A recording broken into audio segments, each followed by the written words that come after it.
Alors, service de ce vin, puis dégustation analytique, accord en mes vins et explication rapide.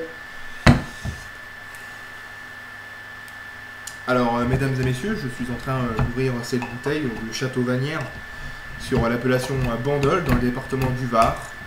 Donc vraiment au bord de la Méditerranée, sud France, donc région Provence-Alpes-Côte d'Azur.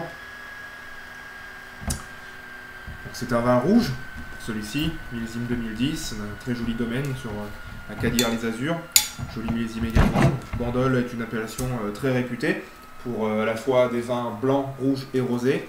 Les blancs sont souvent très marins, iodés, avec une jolie puissance, et les rouges, quant à eux, les rosés très frais, souvent avec des jolis tanins, une belle fraîcheur.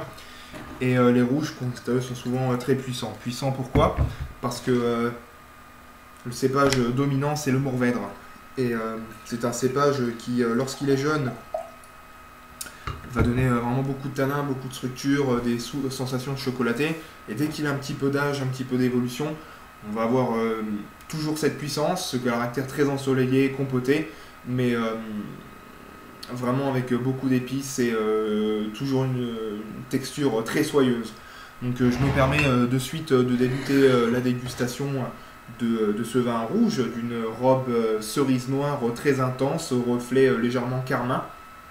Le vin est brillant, limpide, transparent, une consistance moyenne avec des larmes colorées, abondantes et nombreuses. Au profil, c'est un vin qui a donc déjà quelques années, pardon. Le profil d'un vin sans défaut, avec beaucoup d'éclat. Un premier nez tout de suite très fin, séducteur, qui nous fait part avec une belle intensité d'un registre aromatique fruité, de fruits rouges, de fruits noirs.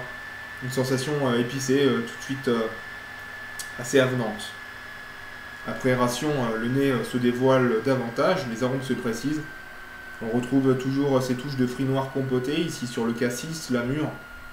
Les framboises, pour la gamme aromatique de fruits rouges, des framboises, de la cerise grillée. Et ces notes d'épices ici qui se déclinent sur des épices douces, sur le réglisse. Touche de pruneau compoté également qui est vraiment évidente et qui apporte vraiment beaucoup de complexité aromatique. C'est un nez que je qualifierais de très fin, séducteur, complexe, qui pour moi montre une vendange saine, une maturité juste et un élevage très bien intégré. En bouche,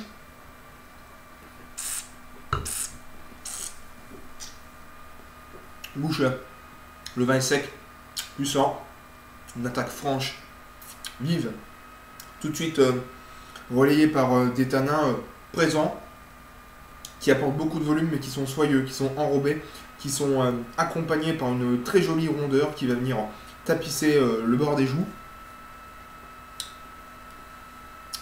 La gamme aromatique est tout de suite présente, semblable au nez, une gamme aromatique de fruits rouges et de fruits noirs confits, notamment la mûre, toujours des touches d'épices et une sensation légèrement chocolatée qu'on ressent au niveau de son amertume sur la finale de bouche, une finale que je qualifierais de longue.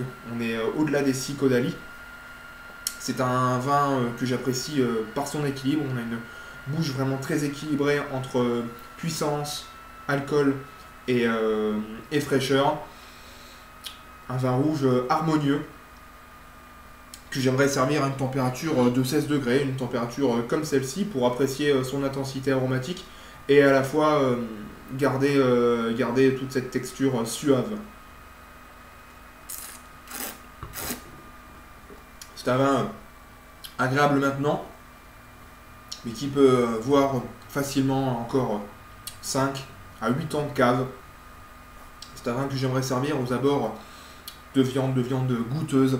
Pourquoi pas une côte de bœuf angus, grillée au sarment de vigne, servie avec quelques ravioles d'oignons confits qui vont venir patiner ces tanins, et une écrasée de pommes de terre avec une tapenade d'olives noires. On pourra également voir une